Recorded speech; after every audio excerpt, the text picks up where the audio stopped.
On va commencer à lire. Si quelqu'un d'autre veut parler aussi, sentez-vous libre. Moi, comme j'attendais que les gens viennent, la sœur Frédéric veut parler. Oui, si c'est possible. Voilà, je rends grâce à Dieu parce que j'ai reçu un don. Donc je ne sais pas qui a donné. Mais en fait, l'or et l'argent appartiennent à l'Éternel. Donc je bénis mon Dieu. Amen. Donc voilà, quand je disais à la sœur Nadine, je me posais la question, qu'est-ce que je vais faire avec cet argent? Parce que franchement, Dieu pourvoit.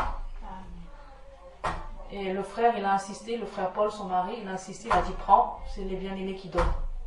Donc j'ai dû obéir, je n'ai pas compris. Mais qu'est-ce que je vais faire avec ça? Je ne comprenais pas. Donc on m'a conseillé à ce moment-là, ben, écoute, quand le Seigneur va te diriger de la façon comment tu dois faire. Donc dans mon cœur, j'ai dit, qu'est-ce que je vais faire avec cet argent? Parce que pour moi, j'en ai pas besoin, la vérité. J'en ai pas besoin. Mais Dieu sait pourquoi il a permis, il m'a utilisé. En fait, il a utilisé les mains du frère Jean-Paul pour me les donner. Après, moi-même, il m'a utilisé comment je devais faire. Parce que j'avoue que je dis, cet argent, c'est vraiment une bénédiction. Je ne vais pas faire n'importe quoi avec. Amen. Donc, c'est comme si je suis comme l'apôtre Paul, je suis avec crainte et tremblement. C'est-à-dire, je ne vais pas gaspiller, faire n'importe quoi. Parce que c'est l'argent de Dieu. Donc, je ne peux pas me permettre de faire n'importe quoi. Donc, j'ai dit, Seigneur, qu'est-ce que je vais faire avec cet argent? Moi, j'en ai pas besoin. Mon loyer, il est payé. Jésus, c'est plus que mon mari.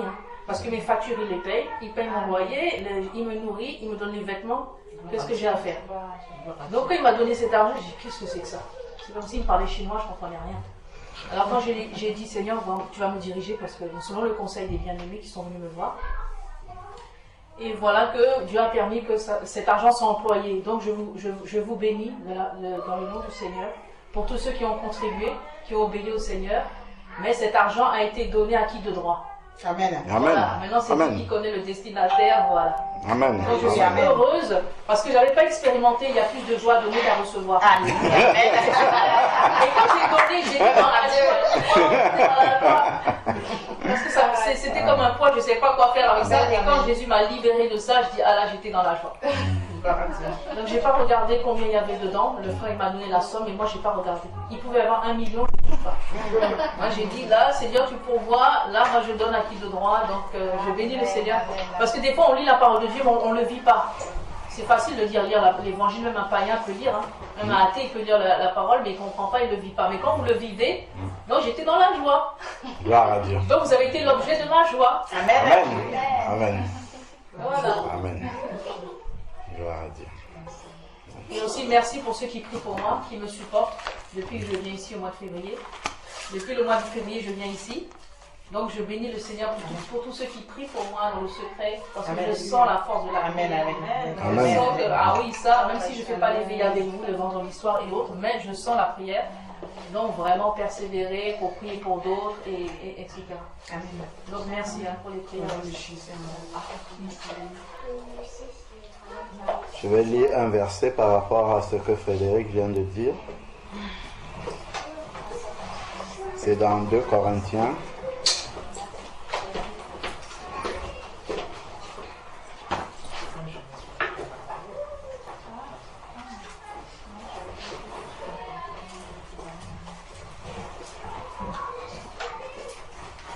C'est un message d'encouragement par rapport à la volonté du Seigneur sur le fait de donner, de recevoir. 2 Corinthiens à partir du verset, les 2 Corinthiens 9, autant pour moi. On peut lire à partir du verset 6 jusqu'au verset 15. 2 Corinthiens 9, verset 6 au verset 15. Il est écrit, en fait, celui qui sème peu moissonnera peu, et celui qui sème avec abondance moissonnera avec abondance. Donc on sait que ces versets ont souvent été utilisés à mauvais escient pour amener les personnes un peu à donner en calculant. Pourtant, avec Dieu, on le fait parce que c'est dans la joie de le faire. Parce que Jésus, à notre place, il aurait fait comme ça. Donc, Jésus a multiplié les pains et puis il a donnait les pains en abondance au peuple, et lui, il était encore plus dans la joie de voir les gens autour de lui bénis.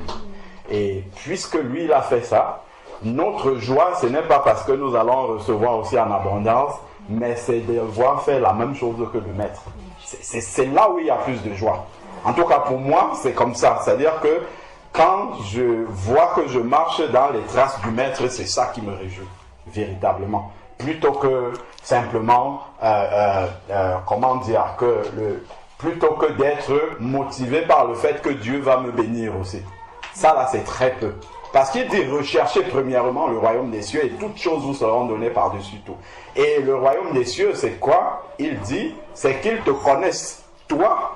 Voilà, le Fils de Dieu, c'est qu'ils te connaissent, toi. Et te connaître, ce n'est pas juste avoir une connaissance théorique de Jésus, c'est de marcher comme lui.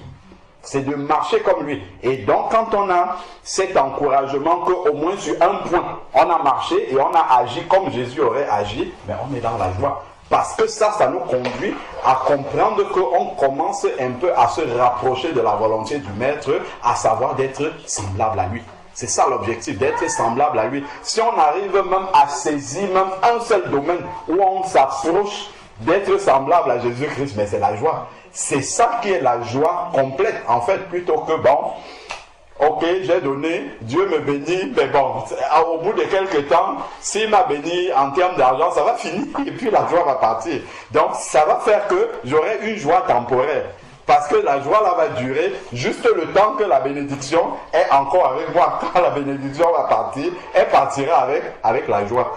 Tu vois? Alors qu'il faut garder une joie permanente. Et cette joie permanente, c'est d'avoir Jésus constamment avec nous, nous éclairant, nous disant, mon fils, ma fille, tu as marché comme j'attendais de toi. Je suis vraiment content de toi.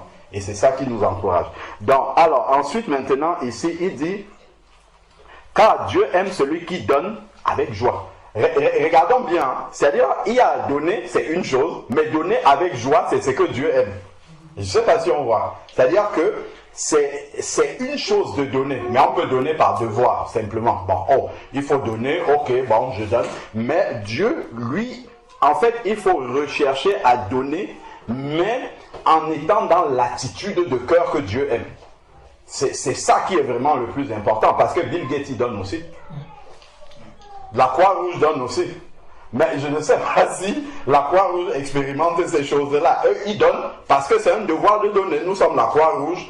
Notre mission, c'est organisme humanitaire. Il faut donner, il faut soutenir les pauvres. D'ailleurs, même le SAMU social, là, ils sortent la nuit, non? Ils donnent du café en hiver. Ils donnent à manger aux gens. Ils ouvrent le 115, ils reçoivent des personnes. Ils font de bonnes choses. Mais est-ce que c'est avec la motivation de Dieu derrière? Non.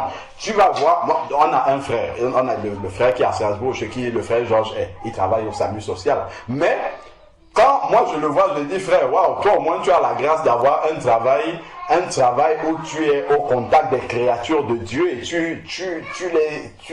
es au service des créatures de Dieu. Donc ça doit quand même te donner la joie, parce que moi quand je passe mon temps derrière un ordinateur, je ne parle avec personne toute la journée, j'ai l'impression de perdre mon temps. Il me dit frère, ce n'est pas comme tu penses. Parce que en fait, lui, il travaille pour de l'argent. C'est-à-dire que même si il aide des créatures de Dieu, mais le fait qu'il y ait un patron devant, un salaire derrière, ça ne lui procure pas vraiment la joie dont on parle ici. C'est pour ça que je dis que ce soit le SAMU social, que ce soit la Croix-Rouge, tout ça, ça n'amène pas finalement ce que Dieu voudrait ici, là, que ça puisse apporter à l'homme. Il dit, Dieu aime celui qui donne avec joie. C'est-à-dire que la joie est dans ton cœur de voir que ce que j'ai sorti là, ça va aider mon frère, ça va aider ma soeur, ça va faire quelque chose dans sa vie, ça va lui donner un coup de pouce, et c'est ça qui m'encourage. Tu vois, plutôt que d'être dans un calcul à l'intérieur de mon esprit et me dire, ah, si je donne 100 €, Dieu va me donner 1000 €. Je multiplie par 10. Si je donne ça c'est un calcul. Même si Dieu me donne les 1000 € là, ça sera une joie temporaire, parce que les 1000 € ne durent pas jusqu'à la fin de la vie. Quand les 1000 € vont finir, les 1000 € vont partir avec ta joie en même temps. Donc ensuite ici là, il dit, et Dieu a le pouvoir de vous combler de toutes sortes de grâces, afin que vous, possédant toujours à tous égards. Donc, possédant toujours à tous égards, c'est-à-dire possédant ce qui te permet d'arriver à boucler tes fins de mois, à rentrer dans tes charges habituelles. Donc, il pourvoit déjà pour que tu aies à tous égards, donc ce dont tu as besoin, de quoi satisfaire, je n'ai même pas lu la suite du verset, voilà, de quoi satisfaire vos besoins, dans toutes les charges que tu as, vous ayez encore en abondance pour toute bonne œuvre. Voilà pourquoi Dieu donne en surabondance à ses enfants. C'est-à-dire qu'il pourvoit d'abord à ton loyer, comme tu disais, hein, à ton loyer, à ton manger, à ton ceci, ainsi de suite, mais Dieu ne veut pas s'arrêter à ça. Il veut que ton loyer, ton manger, ton boire, que tout ça soit satisfait et que tu en aies encore pour ton frère, pour ta soeur, plutôt que en regardant le besoin de ta soeur, que tu sois attristé du fait que, ok, je peux prier pour elle, mais je ne peux pas faire au-delà. Parce que ça va te frustrer quand même. De te dire, la prière c'est bien, ça peut débloquer des choses dans sa vie, mais si en plus de la prière et l'exhortation, je pouvais lui donner quelque chose de concret, comme dit Jacques, si tu dis à ton frère, va et chauffe-toi et que tu ne lui donnes pas de quoi se chauffer, c'est pas comme si, tu as bien fait, c'est bien de lui dire ça, c'est une exhortation, mais si tu ne peux pas lui donner ce qu'il faut, c'est incomplet. Parce que Jésus il prêchait, c'est vrai, mais au-delà des prêcher, il donnait le pain. Et ça, les deux étaient importants. Même comme il dit aux gens, je sais que vous me suivez parce que je vous ai donné du pain, mais s'il fallait redonner du pain, il aurait encore donné du pain. Je ne sais pas si on voit. Parce qu'il était sensible aux besoins de ces personnes-là. Il les regardait comme des brebis sans berger. Donc on voit vraiment qu'il était ému de compassion pour ces personnes-là. Pas parce qu'il voulait absolument que ces personnes-là le suivent, ça serait intéressé, mais parce qu'il avait vraiment compassion de ces personnes-là qui n'avaient pas où mettre la tête. Ils avaient, mis leur espoir aux sacrificateurs, aux pharisiens qui étaient là, mais les sacrificateurs ne les conduisaient pas dans le bon chemin. Et le Seigneur était ému de compassion. Donc ça, c'est vraiment pour nous exhorter, en fait, à donner, c'est bien, c'est une très bonne chose, mais d'aller au-delà du simple fait de sortir de l'argent et donner. C'est un peu comme une fois, j'exhortais les frères, on était sortis en évangélisation et on avait rencontré un monsieur qui demandait de l'argent. Et puis un frère avait sorti de l'argent, il lui a donné et puis on partait. Je dis, frère, en fait, nous on doit faire différemment. Ce n'est pas juste sortir la pièce d'argent et donner à cette personne-là, c'est bien, c'est une chose. Mais tout le monde fait comme ça. C'est si tu as du temps, tu t'arrêtes, tu t'assois à côté de lui, parle avec lui. Et s'il parle roumain, tu vas parler avec lui. Tu vas voir comment ça sera au-delà de l'argent que tu lui as donné. Des fois, il y a des gens qui parlent roumain, tu ne peux pas communiquer avec eux. Bien sûr, c'est-à-dire qu'il faut être conduit par l'Esprit de Dieu pour le faire. C'est-à-dire que le temps, c'est même au-delà du temps. C'est-à-dire que l'abaissement que tu vas avoir, parce que tout le monde passe, on les voit. J'ai un frère, enfin on a un frère, hein, c'est un frère en Christ, qui a même fait l'école de théologie pour sortir pasteur, mais à la fin, à la dernière année, je crois il m'a dit qu'il était même 3e de la promotion. Il a vu comment, là où ça devait le conduire, il a abandonné ça. Il a dit, moi je ne veux pas être pasteur, je veux servir Jésus. Et donc je crois qu'il était en Belgique, il est parti au moment du service militaire. À cause de ça, on l'a rejeté. Bref, il s'est retrouvé dans la rue. Il a fait 8 ans dans la rue, ce frère-là. Et donc, ce frère-là, une fois, il parlait et il donnait en fait le regard qu'ont ceux qui sont dans la rue par rapport aux gens intégrés dans la société normalement. Et le frère disait que en fait c'est comme si pour les autres on fait partie du décor, on n'existe pas. Donc en fait on passe là, ils sont là, mais c'est comme s'ils n'étaient pas là. Et donc je disais aux bien-aimés que si tu prends ton temps de t'asseoir avec une personne comme ça quand tu as du temps, et simplement lui demander comment tu vas, comment tu gères, comment ainsi de suite, ça va le toucher au-delà de la pièce de monnaie qu'il prendrait pour aller acheter une bouteille d'alcool et il se saoule et puis ça se termine là. Tu vois? Et ça, en fait, c'est ce qu'un enfant de Dieu peut faire au-delà. Oui, si tu peux donner une pièce de monnaie ou carrément lui ramener à manger, c'est encore beaucoup mieux si on peut ramener des dons en nature, comme ça évite que ceux qui sont toxicomanes et tout ça, qu'on participe à leur péché, si on peut leur ramener à manger parce que ça ils en ont besoin. Et prendre un peu de temps pour parler avec eux. Ça là, ça va apporter plus que de leur donner de l'argent comme tout le monde qui passe là. C'est-à-dire qu'ils vont se sentir considérés. Voilà. Et ça, c'est ce qu'ils n'ont pas. Parce que la société les a oubliés complètement. Et donc, quand on vient et que tu t'assois, tu parles avec eux, tu prends le temps de discuter. Nous, on a déjà eu l'occasion de faire ça, de parler avec eux et même de les embrasser, comme ça. Ils sentent que vraiment, il y a des personnes qui peuvent encore les considérer comme des êtres humains. Et ça, c'est avec l'amour de Dieu qu'on peut faire ça. Et ça va au-delà simplement du don.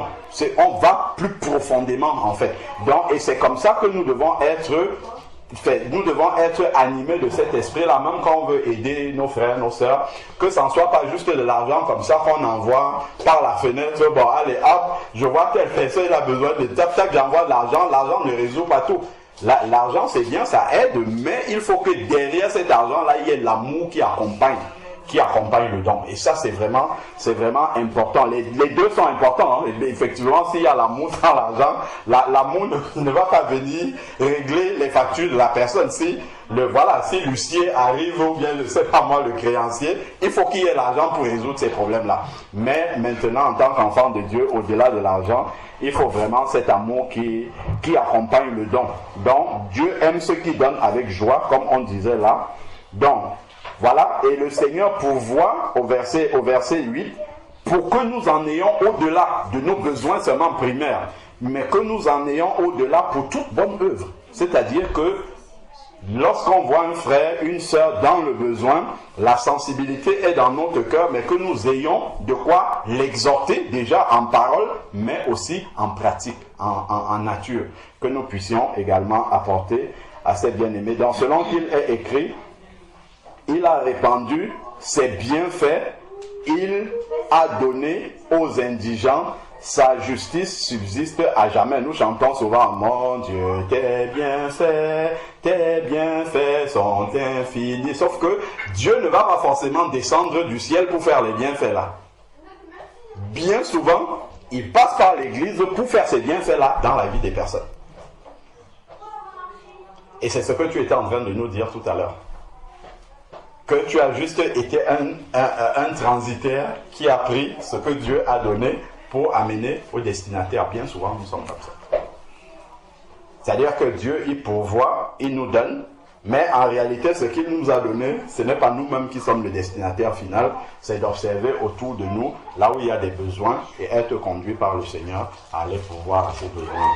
Alors, ensuite, maintenant, verset 10, le verset même que je veux lire, hein, qui nous concerne directement sur 12. Donc, ensuite, maintenant, il dit, celui qui fournit la semence au semeur et le pain pour sa nourriture. Donc, c'est Dieu qui donne tout ça. On l'appelle Yahvé Jireh.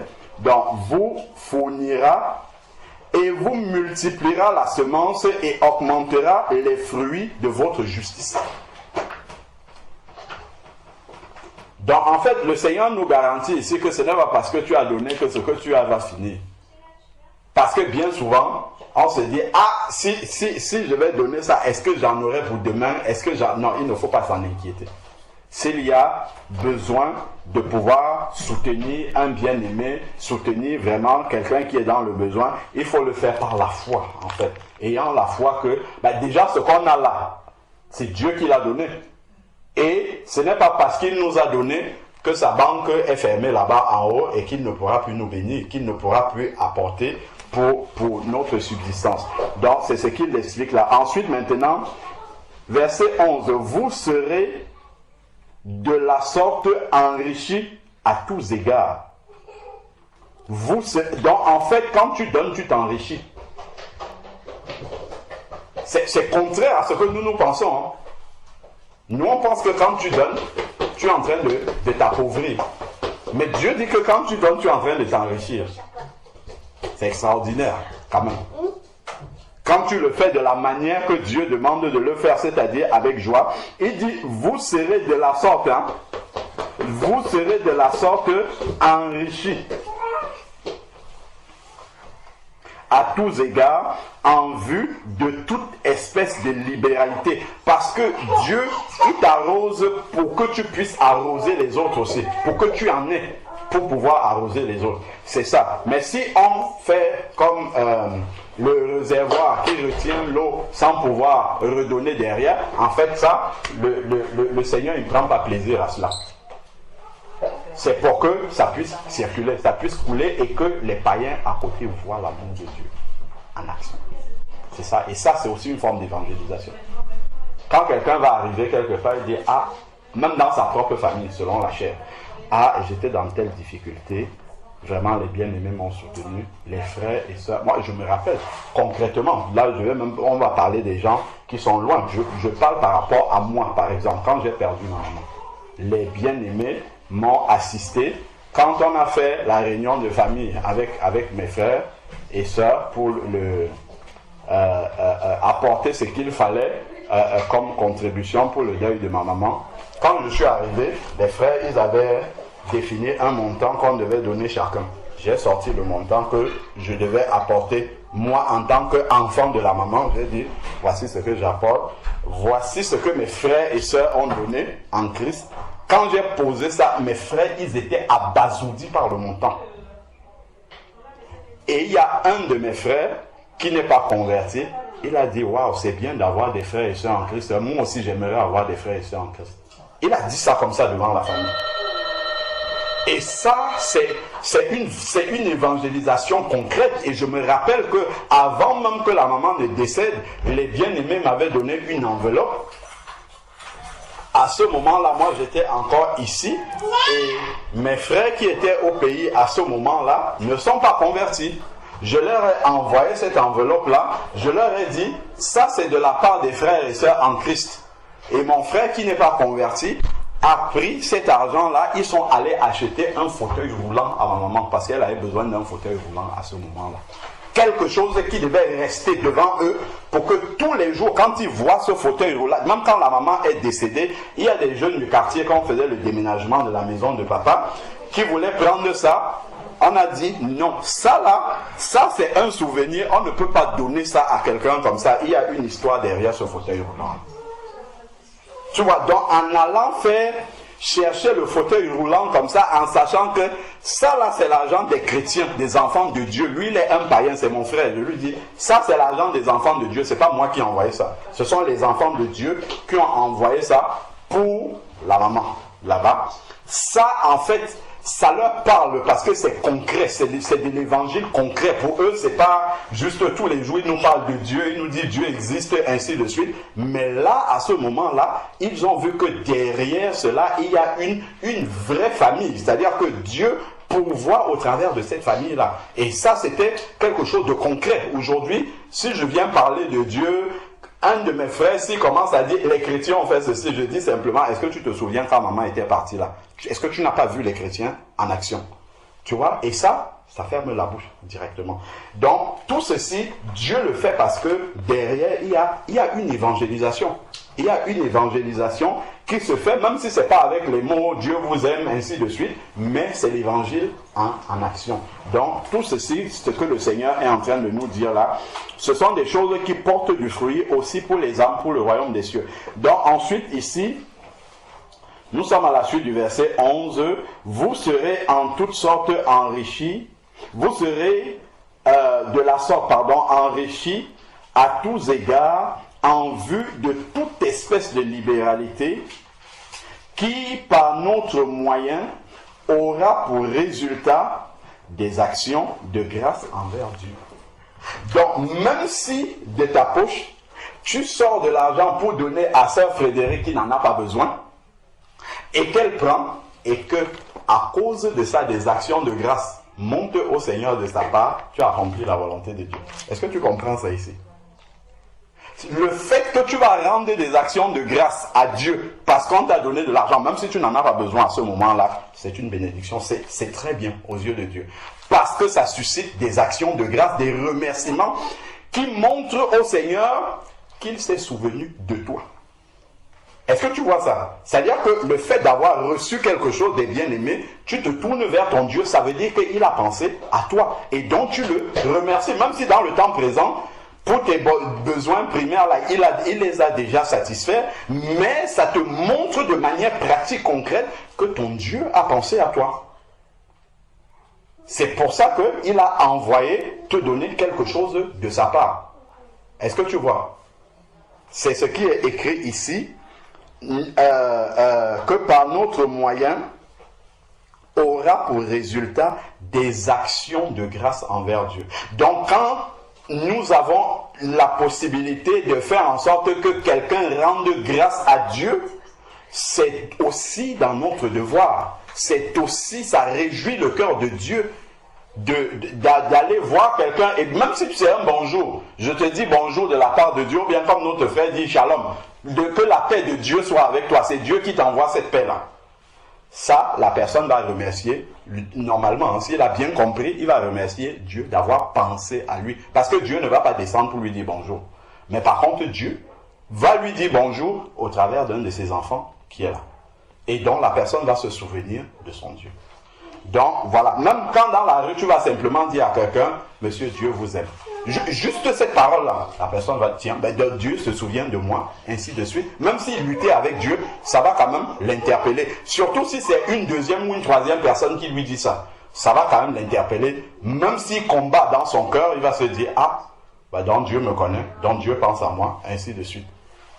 Parfois, c'est déjà arrivé, ça m'est déjà arrivé de parler à une dame comme ça dans la rue. Et elle a commencé à pleurer. Elle a commencé à pleurer à chaudes larmes. Elle dit, ce que vous me dites, quelqu'un me l'a déjà dit.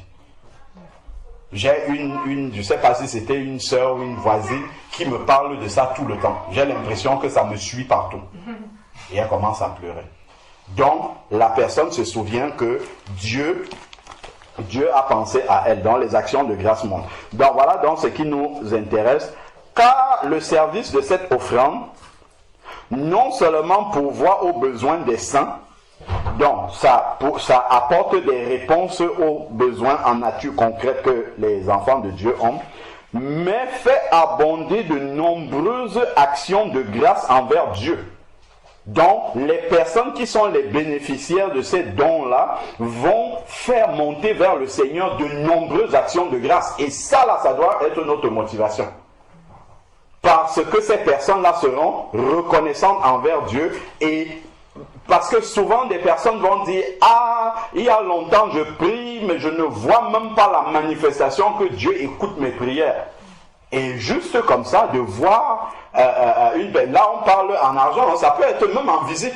Tu rends juste visite à quelqu'un, quand tu arrives là-bas, la personne, elle dit, waouh, donc Dieu s'est souvenu de moi. Donc Dieu, il pense à moi. Quand on est arrivé chez le frère Jean-Charles, on a commencé à discuter avec lui, il n'en revenait pas.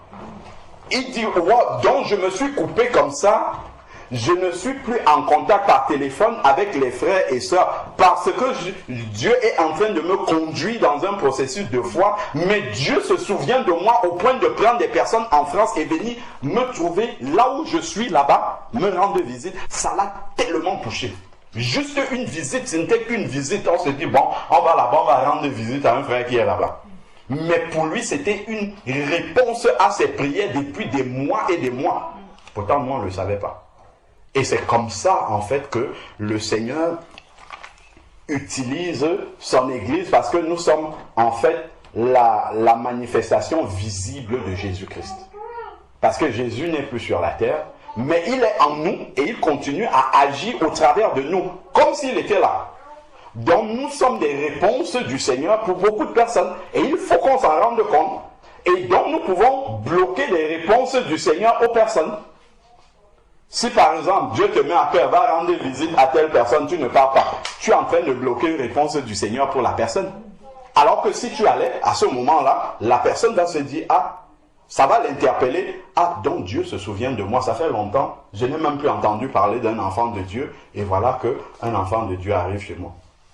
Ah, je suis dans le besoin depuis longtemps, Dieu te met à faire, va donner 100 € à frère Sébastien, tu dis, ah frère Sébastien, il en a trop, donc je laisse tomber. Et alors que si tu allais le faire, le frère est peut-être en train de prier depuis je ne sais pas combien de temps, juste pour un petit besoin qui est là. Et comme tu l'as fait, c'est-à-dire que la personne peut être tellement dépassée par la puissance de Dieu. Comment est-ce que tu as fait pour savoir que j'avais besoin de ça? Ça, c'est souvent arrivé beaucoup de fois. Même pas une parole que tu donnes à quelqu'un comme ça. Mais comment tu as fait pour savoir que j'étais dans tel état? Parce que tu as laissé sortir le don de Dieu. Le don, c'est pas simplement en argent. Le don, ça peut être en visite, ça peut être même une parole de prophétie, ça peut être vraiment, quand tu libères le don de Dieu à quelqu'un, la personne, la manière dont elle va l'accueillir, ça répond à un besoin précis dans la vie de la personne. Donc voilà pourquoi il faut qu'on soit sensible vraiment à ce que le Seigneur nous demande de faire et que nous obéissons. Et que nous obéissons au moment où Dieu nous demande d'obéir. Parce qu'on peut obéir en décalage. Si on obéit en décalage par rapport à ce que Dieu veut, on va arriver peut-être en retard, on va arriver peut-être en avance, et ça ne va pas trouver le besoin de Dieu à cet instant. Donc c'est vraiment important. Donc, verset 13 maintenant, nous sommes dans 2 Corinthiens chapitre 8, chapitre 9, verset 13. Vu la valeur de ce service, il glorifie... Vu la valeur de ce service, il glorifie Dieu au sujet de votre obéissance. Donc, Dieu sera glorifié parce qu'on a obéi d'apporter un don à quelqu'un.